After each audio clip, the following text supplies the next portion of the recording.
Hello friends, class 10th का exercise 9.1 का question number 15 हम करेंगे। 15 क्वेश्चन भी बहुत ही प्यारा क्वेश्चन है, बस हमें समझना है। A straight highway lead to the foot of a tower, a man standing at the top of the tower observe a car at an angle of depression of 30 degree. पहले यहाँ तक समझते हैं, ठीक है। एक टावर है, तो पहले एक टावर बनाते हैं यहाँ पर इस तरीके से, सिर्फ इतना बड़ा बहुत है, ठीक है। तो ये टावर है, इसके सामने एक हाईवे जा रहा है इस तरीके से, ये हाईवे जा रहा है और यहाँ पर एक कार भी है। तो कार की हम एक इस तरीके से कोई शेप बना लेते हैं। तो यहाँ पर हमने कार बना ली, इस तरीके से कार यहाँ पर जा रही है, ठीक है। उसके बाद में हमें क्या करना है, टॉप पर यहाँ पर एक आदमी दिखाना है। यहाँ पर एक आदमी है, ठीक है, एक मैन है। उसने क्या किया, उसने ऑब्जर्व किया इस कार को, मतलब ऊपर से नीचे की तरफ देख रहा है, तो डिप्रेशन एंगल बना रहा है, ठीक है ना। ये हमारी होगी हॉरिजेंटल लाइन, जिसे हम बोलेंगे क्षैतिज स्तर, ठीक है। अभी नीचे देखेगा तो एंगल जो कार की तरफ बनेगा वो कुछ इस तरह से बनेगा, यहाँ से कुछ इस तरह से बनेगा यहाँ, ठीक है। और कितने का एंगल बन रहा है डिप्रेशन एंगल, 30 डिग्री का। तो यहाँ पर ये बन गया जी 30 डिग्री का एंगल। इतना हमने समझ लिया। हमने क्या समझा, एक टावर के टॉप पर एक व्यक्ति खड़ा हुआ है और जो स्ट्रेट हाईवे है उस पर टावर के फुट की तरफ आती हुई कार को ऑब्जर्व कर रहा है और उसने पाया कि 30 डिग्री का एंगल बन रहा है उसके कार की तरफ देखने की वजह से, ठीक है। तो डिप्रेशन एंगल बनेगा, मतलब अवनमन कोण बनेगा। यहाँ पर ये सीधी लाइन हो गई जिसे हम बोलेंगे क्षैतिज स्तर, हॉरिजेंटल लाइन। यहाँ पर 30 डिग्री का एंगल बन गया हमारा, ठीक है। अब आगे पढ़ते हैं। Which is approaching the foot of the tower with a uniform speed. ये जो कार है हमारी टावर के फुट की तरफ एक यूनिफॉर्म स्पीड में चल रही है, मतलब कोई भी एक स्पीड है जो हमें मालूम नहीं है, उस स्पीड में चल रही है। अब आगे पढ़ते हैं। 6 सेकंड लेटर, 6 सेकंड बाद the angle of depression of the car is found to be 60 degree. फिर इसने 6 सेकंड बाद फिर से देखा तो वो कार लगभग मान लो यहाँ आ गई हमारी, ठीक है। इसने नोट किया कि यहाँ पर अगर वो आई है तो 60 डिग्री का डिप्रेशन एंगल बन रहा है और डिप्रेशन ऊपर की तरफ ही बनेगा, ठीक है। तो मान लो यहाँ पर एंगल बन रहा है, तो वो डिप्रेशन एंगल बन रहा है यहाँ पर कितने डिग्री का जी, 60 डिग्री का। इतना बन रहा है। ये आप लोगों को समझ में आया बढ़िया तरीके से। पहली बार में डिप्रेशन एंगल बन रहा है 30 डिग्री का, दूसरी बार में 60 डिग्री का। कितने टाइम बाद, 6 सेकंड बाद। तो मैं यहाँ पर लिख देता हूँ 6 सेकंड हो गया। अब इतना तो हो गया हमारा। इसके बाद में और आगे पढ़ते हैं। Find the time taken by the car to reach the foot of the tower from this point. अब इस पॉइंट से टावर के फुट की तरफ जाने में उसे कितना समय लगेगा। अब तक हमने क्या क्या चीज़ें बताई थी, कभी बेस निकाल रहे थे, कभी हाइट बता रहे थे, कभी परपेंडिकुलर, कभी हाइपोटेनियस। अब हमें क्या बताना है, टाइम बताना है। तो अब आप देख पा रहे होंगे कि इस लाइन और इस लाइन को देखो, ये हमारी समांतर है, मतलब पैरेलल लाइन बन रही है, जेड टाइप में बन रहा है, आपको दिख रहा होगा। इसका मतलब यहाँ पर 30 डिग्री, तो इसका जो ऑल्टरनेट एंगल होगा वो भी 30 डिग्री का होगा। इसी तरह से यहाँ पर होगा हमारा 60 डिग्री का। कंप्लीट। इतनी चीज़ें क्लियर हो गई हमारी। जब इतनी चीज़ें क्लियर हो गई हमारी तो अब हम आगे बढ़ते हैं। अब देखो हम क्या क्या निकालेंगे। सबसे पहले हम यहाँ पर निकालते हैं, सबसे पहले टाइम फाइंड कर लेते हैं। देखो यहाँ से यहाँ तक का हमें पता है 6 सेकंड का टाइम लगा, यहाँ से यहाँ तक हमें पता नहीं है।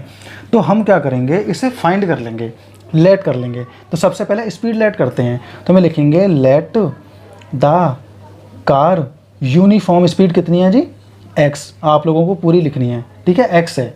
और हम जानते हैं कि d बराबर s मल्टीप्लाई t होता है।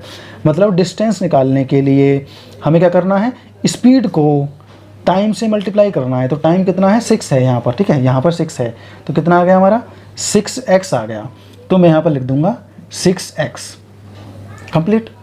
यहाँ पर भी x आएगा, जो टाइम होगा x के साथ आएगा क्योंकि स्पीड है हमारी, ठीक है। तो अभी मैं नहीं लिख रहा, आगे लिखते हैं हम। यहाँ पर फिर से करते हैं हम, d बराबर s इंटू टी। अब निकालते हैं आगे वाले का, यहाँ का, ठीक है, क्योंकि यहीं का हमें टाइम बताना है। तो यहाँ पर क्या होगा, देखो d इक्वल टू कितना हो जाएगा, स्पीड हमने x माना था, टाइम को हम t का t रहने देते हैं, तो ये हो जाएगा xt। तो यहाँ का टाइम हमारा आ गया xt। इतना हमने निकाल लिया। हाइट को हम h से डिनोट करते हैं, हम h से दर्शा देते हैं हाइट को। इतनी चीज़ें हम समझ चुके हैं दोस्तों, ठीक है, इतनी चीज़ें हमने समझी। अब आगे बढ़ते हैं। इतनी चीज़ हमने निकाली और हमको बताया कि बड़ा जो एंगल बन रहा है वो 30 डिग्री का है, मतलब ये पूरा एंगल 30 डिग्री का था, ठीक है। इसमें 60 डिग्री का और आ गया बीच में। मतलब इस पूरे की वैल्यू में से अगर हम इसकी वैल्यू को माइनस कर दें तो हमारी इसकी वैल्यू आ जाएगी, या ये कह सकते हैं कि इन दोनों को प्लस कर दें तो हमारी टोटल वैल्यू आ जाएगी कि टोटल कितना टाइम लग रहा है यहाँ से यहाँ तक का। जब टोटल टाइम पता होगा तो हम क्या करेंगे, इसको माइनस कर देंगे, हमारा ये बचेगा। आप लोगों के समझ में आ गया है? तो निकालना शुरू करते हैं। हम निकालेंगे कैसे? अब हमें नीचे वाले एंगल्स पता हैं, तो अब हम क्या करेंगे, टेन थीटा से निकाल देते हैं। देखो P अपॉन B, मतलब ये B हो गया और यहाँ पर P हमारा यही होगा दोनों का, इसका भी ये P होगा, सेम है। इसके बाद में हाइपोटेनियस हमारा ये होगा, ठीक है, हाइपोटेनियस हमारा ये हो गया। अब आगे बढ़ते हैं, करते हैं आगे की सॉल्यूशन।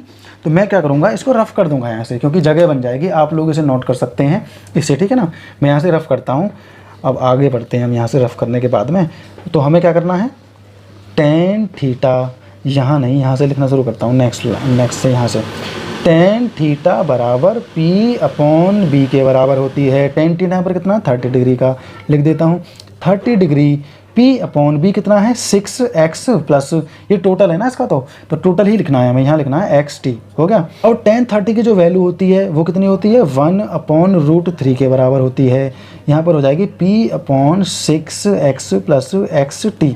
अब क्रॉस मल्टीप्लाई करेंगे, तो जब क्रॉस मल्टीप्लाई करेंगे तो ये आएगा हमारा P√3 equal to 6x plus xt, ठीक है। अपॉन में ये वाला जो √3 है वो अपॉन में आ जाएगा यहाँ पर √3। तो हमारी हाइट निकल कर आ चुकी है, यहाँ पर परपेंडिकुलर हमारा आ चुका है, इतना हमें पता चल चुका है। अब हम आगे बढ़ते हैं, आगे भी इसी तरह से निकालेंगे। आगे क्या है हमारा, 60 डिग्री का, इसे भी हम निकालेंगे।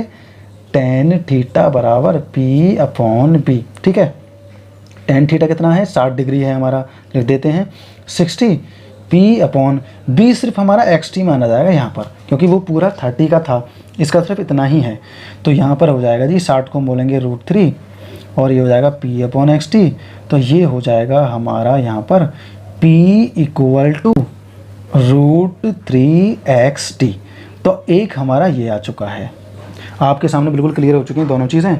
ये भी आ चुका है, ये भी आ चुका है, हाइट हमारी सेम है, तो हम इन दोनों को कंपेयर कर सकते हैं, जैसे कि पिछले वाले क्वेश्चन में हमने किया था। तो यहाँ पर थोड़ी जगह बनाते हैं, मैं इसे लिख देता हूँ अंदर की तरफ, यहाँ पर ये पूरा कर देते हैं। ये हमारी हाइट है, ठीक है। मैं यहाँ पर सॉल्यूशन शुरू करता हूँ।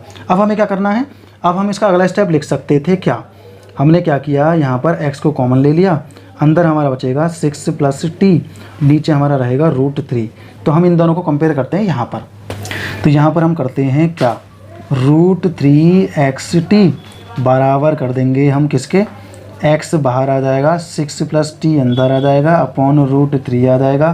क्रॉस मल्टीप्लाई करेंगे, यहाँ पर √3 आएगा, बिल्कुल क्लियर नहीं दिख रहा है तो मैं क्लियर दिखा देता हूँ। यहाँ पर √3 आएगा। जब इसकी इसमें करेंगे तो हमारा कितना आएगा, यहाँ पर 3 आएगा, ठीक है। 3 के साथ में x आ गया, t आ गया। अब इक्वल टू में यहाँ पर क्या आएगा, x ब्रैकेट के अंदर 6 प्लस t, ठीक है। अब x से x हमारा कट हो जाएगा, ये 3t है, तो ये जब इधर आएगा तो ये रह जाएगा 2t, ठीक है। अब t बराबर कर देते हैं 6/2, 2 से 3 बार ये कट जाएगा, t की वैल्यू हमारी कितनी आ जाएगी दोस्तों, 3 आ जाएगी। यही हमें निकालनी थी। देखो यहाँ क्या है हमारा, 6x है, ये स्पीड थी, ठीक है। टाइम ये हमें निकालना है, ठीक है। t हमारा यहाँ पर क्या आ गया, 3 आ गया, ठीक है। 3 आ गया हमारा, तो हम यहाँ लिख देते हैं 3 सेकेंड्स।